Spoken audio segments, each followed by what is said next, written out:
There's a place not found on any map. The trees there whisper secrets. The air is laced with dreams. You won't recall the way you came, nor why you stopped to rest. They'll greet you with a smile too wide, a pie, a cup of tea, feed. So if you find a town where no one blinks, where memories come undone, you're the one. Daniel's stomach twisted.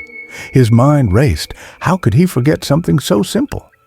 The old man's grip on his wrist tightened, and he said urgently, "Don't panic. It starts like this. Little details, then your past, then everything." Daniel jerked his hand away, shaking his head.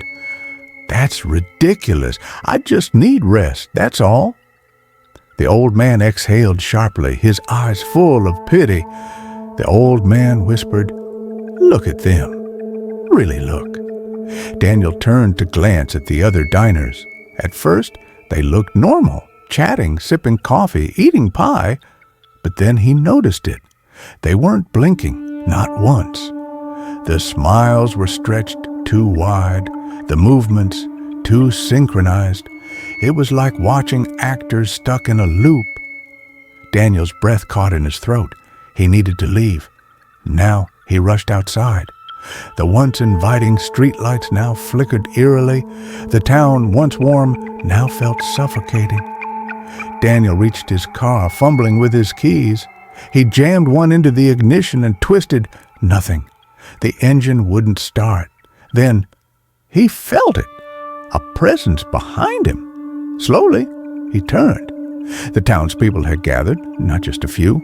All of them, watching, smiling, waiting. Then a woman stepped forward. She wasn't like the others. Her dress was a pale blue, vintage in style, her hair pinned with delicate silver clips. She looked almost too perfect, like a porcelain doll. But her eyes were hollow. This was Clara. Years ago, she had been just like Daniel, a traveler, lost, curious. She had stumbled into Elmswood after a car breakdown and was never seen again. The town had consumed her, erased her, until she became part of it. Clara used to be a photographer, traveling the countryside in the late 1970s, capturing forgotten places. Elmswood had seemed like a hidden gem.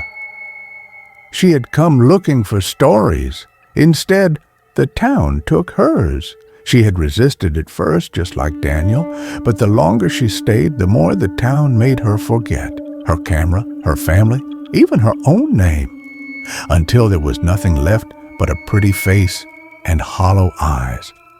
Clara said in a soft but firm, "Daniel, you belong here now."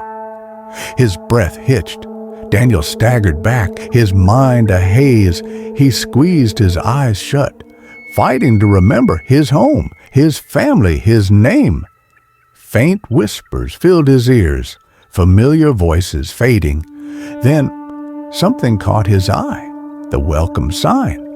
It wasn't the same as before. It no longer said, "Welcome to Elmswood." Now it read, "Welcome home, Daniel." The old man who had warned him was once called Henry Caldwell. He had been a school teacher in the 1950s. He'd come to Elmswood for a weekend retreat and never left. Not because he wanted to stay, but because he forgot how to leave.